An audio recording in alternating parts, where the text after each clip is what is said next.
महाभारत उद्योग पर्व अध्याय 36 दत्तात्रेय और साध्य देवताओं के संवाद का उल्लेख करके महाकुलीन लोगों का लक्षण बताते हुए विदुर का धृतराष्ट्र को पुनः समझाना।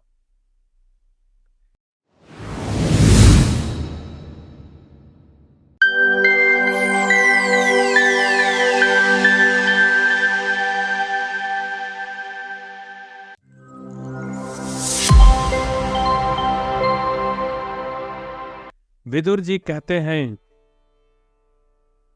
राजा धृतराष्ट्र, इस विषय में लोग दत्तात्रेय और साध्य देवताओं के संवाद रूप एक प्राचीन इतिहास का उदाहरण दिया करते हैं। यह मेरा भी सुना हुआ है। महाराज धृतराष्ट्र, प्राचीन काल की बात है। बड़े ही उत्तम व्रत वाले महाबुद्धिमान महर्षि दत्तात्रेय जी हंस परमहंस रूप से विचर रहे थे। उस समय साध्य देवताओं ने उनसे एक प्रश्न पूछा। साध्य बोले, महर्षि, हम सब लोग साध्य देवता हैं। केवल आपको देखकर हम आपके विषय में कुछ अनुमान नहीं कर सकते। हमें तो आप शास्त्र ज्ञान से युक्त धीर एवं बुद्धिमान जान पड़ते हैं। अतः हम लोगों को अपनी विद्वतापूर्ण उदार वाणी सुनाने की कृपा करें। दत्तात्रेय जी ने कहा, साध्य देवताओं, मैंने सुना है कि धैर्य धारण, मनोनिग्रह अर्थात मन का निग्रह तथा सत्य धर्मों का पालन ही वास्तव में कर्तव्य है। इसके द्वारा पुरुष को चाहिए कि हृदय की सारी गांठ खोलकर प्रिय और अप्रिय को अपने आत्मा के समान समझे। दूसरों से गाली सुनकर भी उन्हें स्वयं गाली न दे। गाली को सहन करने वाले का रोका हुआ क्रोध ही गाली देने वाले को जला डालता है और उसके पुण्य को भी ले लेता है। दूसरों को न तो गाली दें, न उनका अपमान करें। मित्रों से द्रोह तथा नीच पुरुषों की सेवा न करें। सदाचार से हीन एवं अभिमानी न हो। रूखी तथा रोष भरी वाणी का परित्याग करें। इस जगत में रूखी बातें मनुष्यों के मर्मस्थान, हड्डी, हृदय तथा प्राणों को भी दग्ध करती हैं।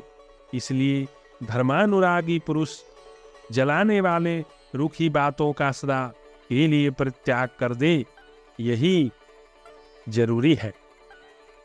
जिसकी वाणी रूखी और स्वभाव कठोर है, जो मर्मस्थान पर आघात करता और बागबानों से मनुष्यों को पीड़ा पहुंचाता है, उसे ऐसा समझना चाहिए कि वह मनुष्यों में महादरिद्र है और वह अपने मुख में दरिद्रता अथवा मौत को बांधे हुए ढो रहा है।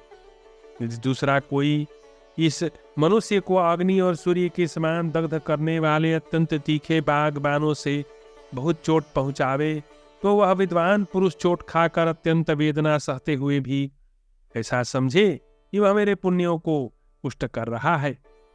जैसे वस्त्र जिस रंग में रंगा जाए वैसा ही होता है, उसी प्रकार यदि कोई सज्जन असज्जन, तपस्वी अथवा चोर की सेवा करता है तो वह उन्हीं के वश में हो जाता है। उस पर उन्हीं का रंग चढ़ जाता है। जो स्वयं किसी के प्रति बुरी बात नहीं कहता, दूसरों से भी नहीं कहलाता, बिना मार खाए स्वयं ना तो किसी को मारता है न दूसरों से ही मरवाता है, मार खाकर भी अपराधी को जो मारना नहीं चाहता, स्वर्ग में देवता भी उसके आगमन की बाट जोहते रहते हैं। बोलने से न बोलना ही अच्छा बताया गया है। यह वाणी की प्रथम विशेषता है, और यदि बोलना ही पड़े तो सत्य बोलना वाणी की दूसरी विशेषता है, यानी मौन की अपेक्षा भी अधिक लाभप्रद है।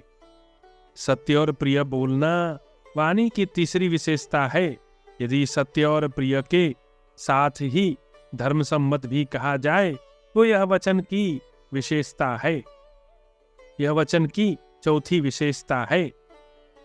बोलने से न बोलना ही अच्छा बताया गया है, यह वाणी की प्रथम विशेषता है। और यदि बोलना ही पड़े तो सत्य बोलना वाणी की दूसरी विशेषता है, यानी मौन की अपेक्षा भी अधिक लाभप्रद है। सत्य और प्रिय वचन बोलना वाणी की तीसरी विशेषता है। और यदि सत्य और प्रिय के साथ ही धर्म सम्मत भी कहा जाए तो यह वचन की चौथी विशेषता है। इनमें उत्तरोत्तर श्रेष्ठता है। मनुष्य जैसे लोगों के साथ रहता है, जैसे लोगों की सेवा करता है और जैसा होना चाहता है वैसा ही हो जाता है।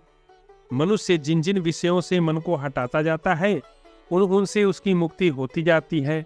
इस प्रकार यदि सबोर से निवृत्ति हो जाए तो उसे लेस मात्र का दुख भी कभी अनुभव नहीं होता।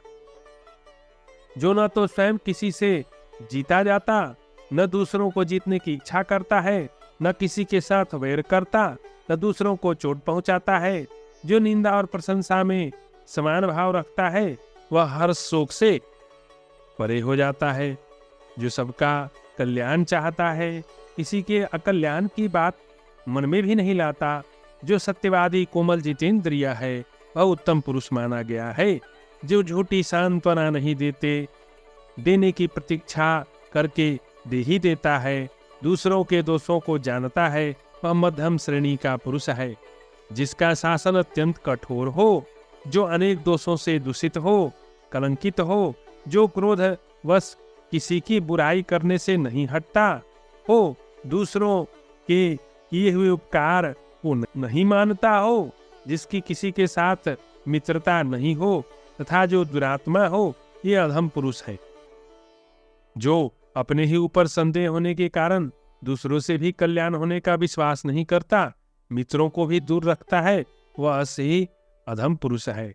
जो अपनी ऐश्वर्य वृद्धि चाहता है, वह उत्तम पुरुषों की ही सेवा करे, समय आ पड़ने पर मध्यम पुरुषों की भी सेवा कर ले, परंतु अधम पुरुषों की सेवा कदापि न करे। मनुष्य दुष्ट पुरुषों के बल से, निरंतर के उद्योग से, बुद्धि से तथा पुरुषार्थ से धन भले ही प्राप्त कर ले, परंतु इससे उत्तम कुलीन पुरुषों के सम्मान और सदाचार को वह पूर्ण रूप से कदापि नहीं प्राप्त कर सकता। धृतराष्ट्र ने कहा, विदुर, धर्म और अर्थ के अनुष्ठान में परायण यह बहुश्रुत देवता भी उत्तम कुल में उत्पन्न पुरुषों की इच्छा करते हैं। इसलिए मैं तुमसे यह प्रश्न करता हूं कि महान उत्तम कुलीन कौन है? विदुर जी ने कहा, राजन, जिसमें तप, इंद्रिय संयम, वेदों का स्वाध्याय, यज्ञ, पवित्र विवाह, सदा अन्नदान, सदाचार, ये 7 गुण वर्तमान हैं, उन्हें महान कुलीन कहते हैं। जिनका सदाचार शिथिल नहीं होता, जो अपने दोषों से माता पिता को कष्ट नहीं पहुंचाते, प्रसन्न चित्त से धर्म का आचरण करते हैं तथा असत्य का परित्याग कर अपने कुल की विशेष कीर्ति चाहते हैं, वे ही महान कुलीन है।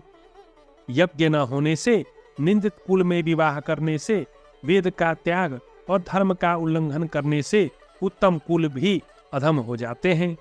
देवताओं के धन का नाश, ब्राह्मण के धन का अपहरण और ब्राह्मणों की मर्यादा का उल्लंघन करने से उत्तम कुल भी अधम हो जाते हैं। भारत, ब्राह्मणों के अनादर और निंदा से तथा धरोहर रखी हुई वस्तु को छिपा लेने से अच्छे कुल भी निंदनीय हो जाते हैं। गौओं, मनुष्यों और धन से संपन्न होकर भी जो कुल सदाचार से हीन है, वे अच्छे कुलों की गणना में नहीं आ सकते। थोड़े धन वाले कुल भी यदि सदाचार से संपन्न है तो वे अच्छे कुलों की गणना में आ जाते हैं और महान यश प्राप्त करते हैं। सदाचार की रक्षा यत्नपूर्वक करनी चाहिए। धन तो आता और जाता है, धन छीन हो जाने पर भी सदाचारी मनुष्य छीन नहीं माना जाता, किंतु जो सदाचार से भ्रष्ट हो गया उसे तो नष्ट ही समझना चाहिए। जो कुल सदाचार से हीन है, वे गौओं, पशुओं, घोड़ों तथा हरी भरी खेती से संपन्न होने पर भी उन्नति नहीं कर पाते। हमारे कुल में कोई वैर करने वाला न हो, दूसरों के धन का अपहरण करने वाला राजा अथवा मंत्री न हो और मित्रद्रोही, कपटी तथा असत्यवादी न हो। इसी प्रकार माता पिता देवता एवं अतिथियों को भोजन कराने से पहले भोजन करने वाला भी न हो।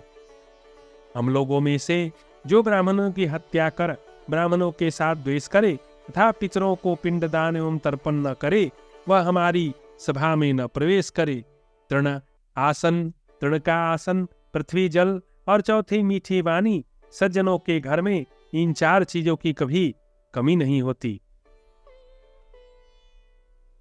महाप्राज्ञ राजन, पुण्य कर्म करने वाले धर्मात्मा पुरुषों के यहाँ से उपयुक्त वस्तुएं बड़ी श्रद्धा के साथ सत्कार के लिए उपस्थित की जाती हैं। नृपवर रथ छोटा सा होने पर भी भार ढो सकता है, किंतु दूसरे काठ बड़े बड़े होने पर भी ऐसा नहीं कर सकते।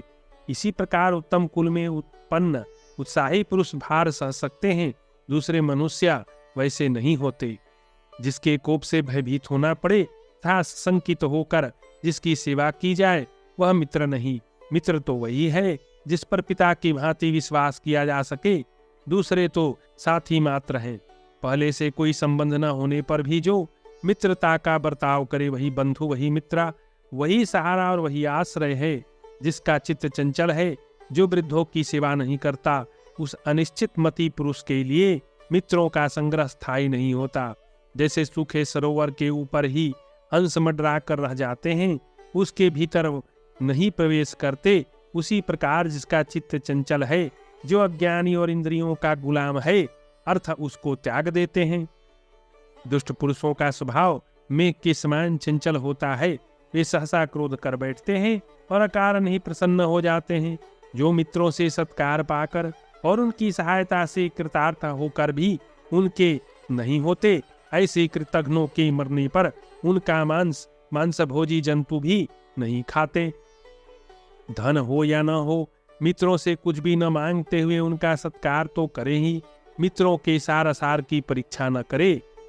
संताप शोक से रूप नष्ट होता है, संताप से बल नष्ट होता है, संताप से ज्ञान नष्ट होता है, संताप से मनुष्य रोग को प्राप्त होता है। अभिष्ट वस्तु शोक करने से नहीं मिलती, उससे तो केवल शरीर संतप्त होता है और शत्रु प्रसन्न होते हैं। इसलिए आप मन में शोक न करें। मनुष्य बार बार मरता, जन्म लेता, बार बार क्षय वृद्धि को प्राप्त होता है, बार बार स्वयं दूसरे से याचना करता है, दूसरे उससे याचना करते हैं तथा बार बार वह दूसरों के लिए शोक करता है और दूसरे उसके लिए शोक करते हैं। सुख दुख, उत्पत्ति विनाश, लाभ हानि, जीवन मरण, ये क्रमशः सबको प्राप्त होते रहते हैं। इसलिए धीर पुरुष को इनके लिए हर शोक नहीं करना चाहिए। जो 6 इंद्रियां बहुत ही चंचल हैं, इनमें से जो इंद्रिय जिस जिस विषय की ओर बढ़ती है, वहां वहां बुद्धि उसी प्रकार छिन्न होती है, जैसे फूटे घड़े से पानी सदा चू जाता है। धृतराष्ट्र ने कहा, भ्राता विदुर, सूक्ष्म धर्म से बंधे हुए, शिखा से सुशोभित होने वाले राजा युधिष्ठिर के साथ मैंने मिथ्या व्यवहार किया है, अतः वे युद्ध करके मेरे मूर्ख पुत्रों का नाश कर डालेंगे। महामते, यह सब कुछ सदा ही भय से मुझे उद्विग्न करता रहता है। मेरा यह मन भी भय से उद्विग्न है। इसलिए जो उद्वेग शून्य और शांत पद मार्ग हो, वही मुझे बता दो।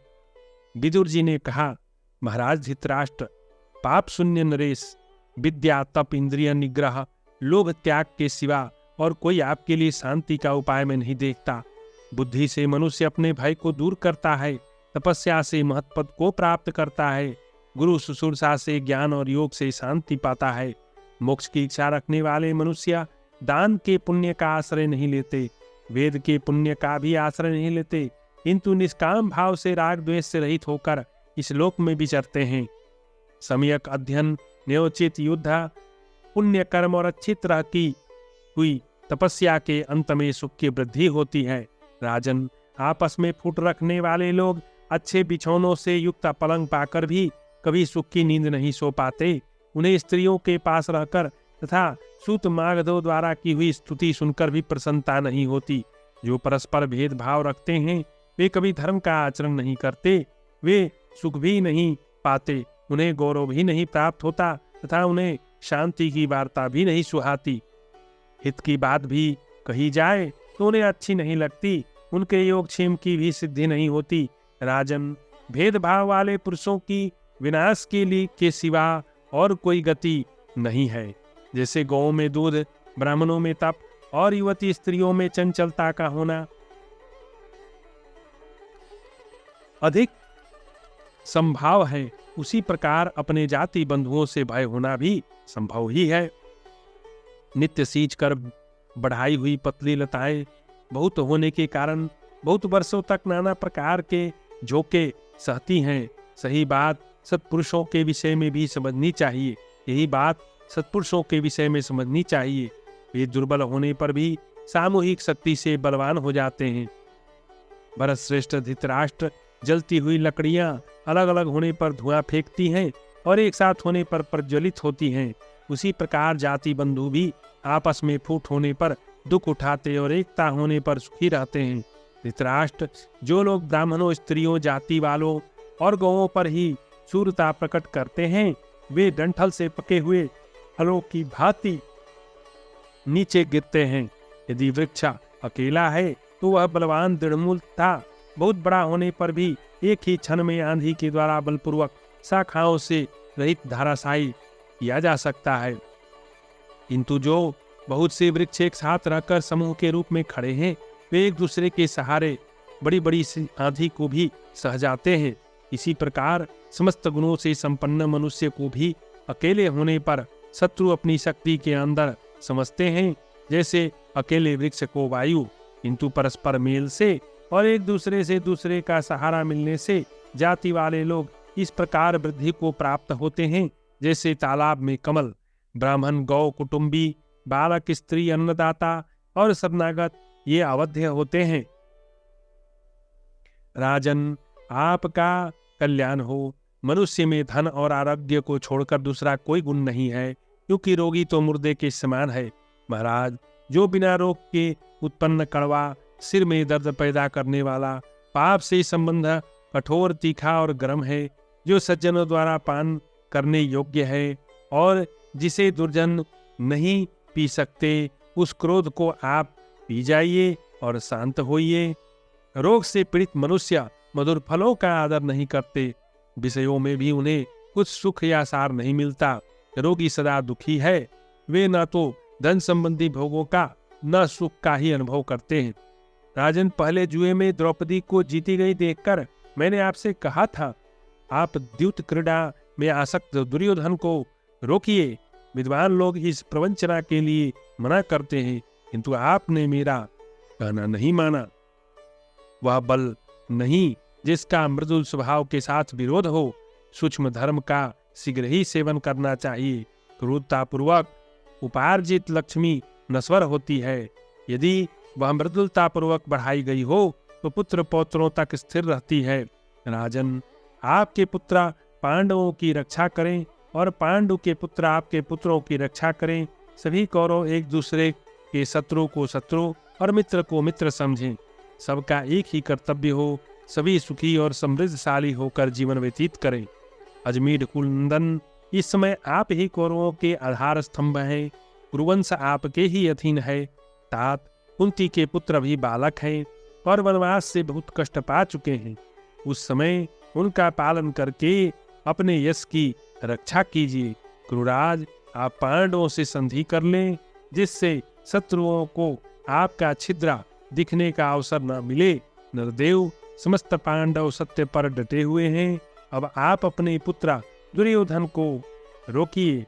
इस प्रकार श्री महाभारत उद्योग पर्व के अंतर्गत प्रजागर पर्व में विदुर हितवाक्य विषयक 36वां अध्याय पूरा हुआ।